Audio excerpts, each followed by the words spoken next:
y entonces le dio apendicitis. A ella la descuidaron allí los médicos, la llevaron de una clínica a otra, cuando resultó era que ya tenía peritonitis y ya ella estaba totalmente desahuciada. Entonces todos los tíos míos, mi papá, que vivíamos en el Valle del Cauca, allá vivimos, pues ante esa noticia todos a Bogotá, llegar a Bogotá porque la tía ya estaba en las últimas, y en ese momento ya le habían realizado seis cirugías y ya no había nada que hacer por ella.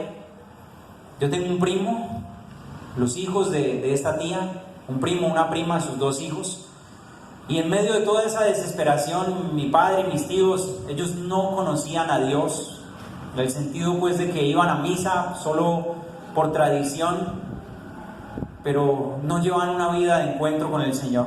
Cuando llegan allí y en medio de toda esa dificultad escuchan que hay un grupo de oración, y ellos en medio de su necesidad van a buscar en ese grupo de oración que oraran por ella. Cuando llega allá el primo mío, entonces le van a decir: el Señor puede sanar a su mamá, el Señor tiene el poder y Él la puede sanar. Y le anunciaron la palabra y empezó a entrar la fe en este joven. Él tenía unos 25, 26 años, y él, a pesar de la vida de desorden que llevaba, en medio de esa necesidad le dice al Señor: Señor, si tú sanas a mi mamá, yo te entrego mi vida y yo me hago sacerdote. Él le dijo eso al Señor. En esos días mi padre, mis tíos fueron a ese mismo grupo de oración. Dicen que ellos llegaron, estaban en un segundo piso, empezaron a orar y oren invocando el Espíritu Santo. Ellos no habían llegado a estar en un lugar como esos y decían: esta gente está loca.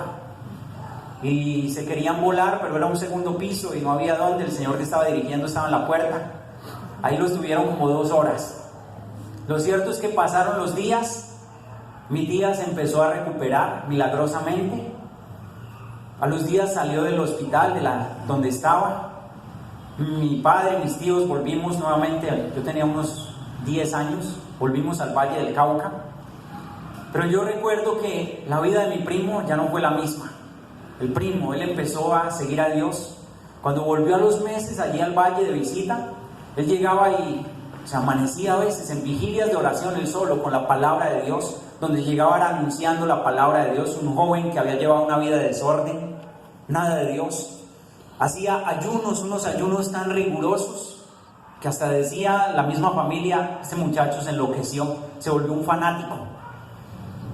Allí empezó toda esa obra de Dios.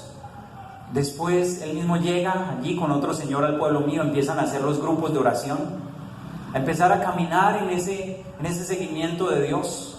El primo mío, al pasar un tiempo, se acordó de la promesa que le había hecho al Señor, y entonces quiso entrar en la diócesis mía, en el Valle, al seminario. Allá no lo recibieron porque los papás, esto hace unos añitos, pues tampoco muchos, unos 20 les decía.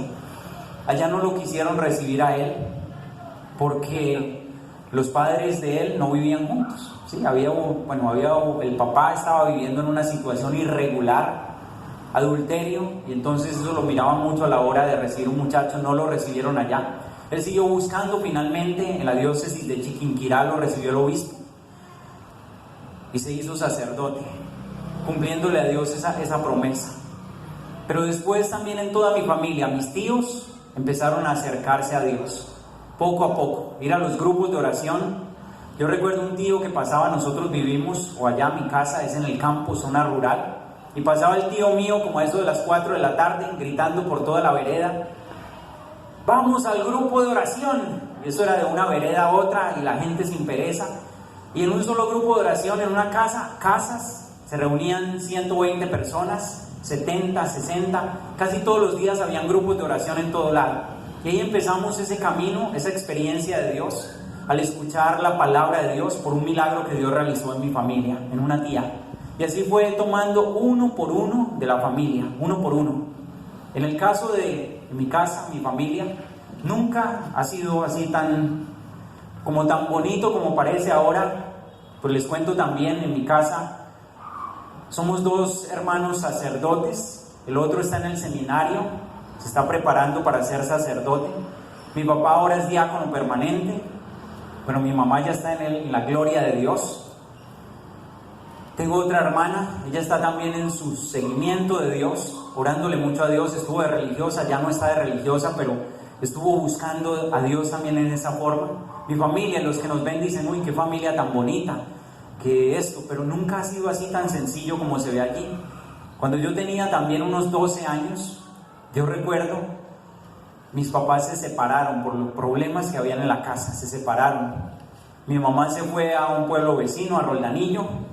Nos fuimos todos los hijos, mi papá se quedó solo y eso fue muy difícil porque los primeros que empiezan a sufrir las consecuencias son los hijos.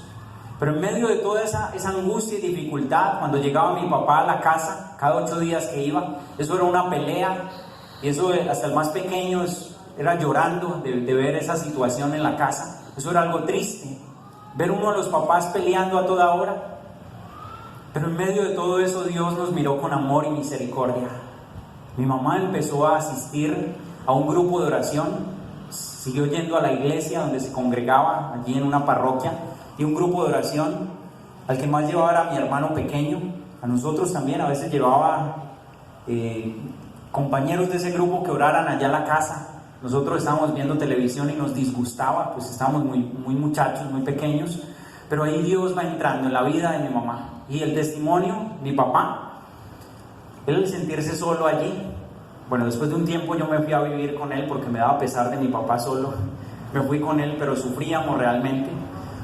Mi papá le dice un día al Señor, en medio de todo eso, de ver su matrimonio acabado, le dice: Señor, yo te voy a seguir a ti, cuésteme lo que me cueste. Y él sentía en su corazón, pensaba a veces, qué bonito poder yo un día poder hablar de Dios, pero él pensaba que eso era como algo imposible. Decía, yo tan pecador como soy, pero era algo que le empezaba a llegar en su corazón. Y en esa situación le dice así: Señor, yo te voy a seguir a ti, cuésteme lo que me cueste. Empezó a buscar más de Dios, a los grupos de oración. Yo recuerdo que me llevaba también a esos grupos de oración. Mi mamá, allá en su situación, buscando a Dios, mi papá también. Y el Señor, en su divina providencia, a mi papá le tuvieron que realizar una cirugía. Y entonces ahí, ¿quién lo cuidaba a él? Mi mamá sintió compasión de él y dice: bueno, yo me voy a ir a cuidarlo, porque pues ahora no tiene quién. Ahí fue como el Señor se valió de eso para volver a que ellos estuvieran juntos. Y ahí empezó un camino totalmente nuevo, de seguimiento de Dios, donde empezamos a ver el testimonio de mi padre, de mi madre. Después empezamos también nosotros a caminar, mi hermano mayor, terminando ya su colegio, unos años después. La familia, los tíos míos buscando de Dios. Empieza mi papá a prepararse junto con otros 2 tíos para el diaconado permanente. Iban cada 8, cada 15 días al seminario a estudiar, hombres casados que pueden acceder al diaconado permanente. Y empezaron en ese seguimiento de Dios, y todo eso nos lo fueron sembrando a nosotros. Para decirles, queridos hermanos, que Dios tiene el poder para llegar a nuestras vidas. Si hay una lepra en nuestro corazón, en nuestra vida, la lepra del pecado o la enfermedad que tengamos que nos está apartando de Dios, Dios tiene el poder para regalarnos una vida totalmente nueva. Dios primero toma uno en una familia. Así lo hizo en toda mi familia. Una tía estaba enferma. Se vale de las cosas malas que nos suceden para sacar algo muy bueno. Algo tan bueno, tan grande, que yo le decía estos días a alguien: en el pueblo mío, porque eso empezó con mi familia, pero en el pueblo mío es normal para los jóvenes ver la vocación al sacerdocio y a la vida consagrada como algo normal, algo que no sucede en otros lugares, pueblos grandísimos. El pueblo mío es muy pequeño. En este momento, a partir de ese tiempo, vamos ya con unos 6 sacerdotes, así de los mismos días. Hace poco se ordenaron unos 3. Otro primo también está en el seminario, y jovencitos también que están allí viendo todo esto. De las ordenaciones de nosotros, el primero que recibió la ordenación sacerdotal en el pueblo fue el primo mío, después mi hermano, después mi persona. No hace mucho también, bueno, hay otros sacerdotes que se ordenaron en otros lugares, pero son del pueblo, contemporáneos de nosotros, caminando en los mismos grupos de oración. Y todo eso es algo muy bonito allá, y es un pueblo muy pequeño. Dios toma una familia, toma una persona, una familia, y después toma toda una comunidad. Puede tomar todo un pueblo, después un municipio, Y así va tomando fuerza y se cumple la palabra de lo que es el reino de Dios. Es como una semilla de mostaza, así más chiquita, pero después de que se planta llega a ser la más grande de todas las hortalizas, donde vienen las aves a hacer su nido, a cobijarse. Y eso es lo que Dios hace cuando hay un corazón que se dispone para Él y que empieza a caminar. Con esto quiero decirles, queridos hermanos, nada imposible para Dios. Si usted le dice al Señor: Señor, si quieres puedes limpiarme, el Señor lo va a hacer. Y esa obra que inicie tal vez en ti se va a extender a toda tu familia. Lo único que Dios te pide es tener confianza, perseverancia, paciencia y radicalidad. Eso que le decía a mi papá a Dios: Señor, yo te seguiré a ti, cuésteme lo que me cueste, cuésteme lo que me cueste. Y nunca ha sido fácil. Ese cuésteme lo que me cueste, mi papá podría dar mucho testimonio de eso, nosotros lo vemos. Tenía una hermana de 18 años, ella se suicidó. Dificilísimo ello. Igual mi papá le dijo en ese momento al Señor: Señor, yo te amo a ti, yo te elijo a ti, yo te sigo a ti. Yo te amo, mi confianza está en ti. Mi mamá también lo mismo. Eso lo vimos nosotros. Hace 3 años larguitos, a los 8 días de yo estar ordenado diácono, felices, allá, hablaba con mi mamá, felices, cuando de repente suena el teléfono y dice: su mamá está en cuidados intensivos y su mamá, pues ya no hay esperanzas de vida. Tener que viajar, mi hermano, sacerdote en República Dominicana, mi hermana acababa de llegar, estaba de religiosa, acababa de llegar a Argentina, llegó e inmediatamente se tuvo que volver. Mi otro hermano, estábamos en el seminario, llegar allá con una noticia de esas, la vimos con vida y al otro día muere, algo así, de repente. Señor, yo te seguiré a ti, cuésteme lo que me cueste.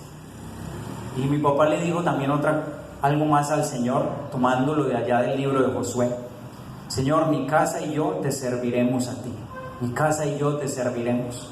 Cuando nosotros le entregamos la vida a Dios con radicalidad, Dios nos toma en serio.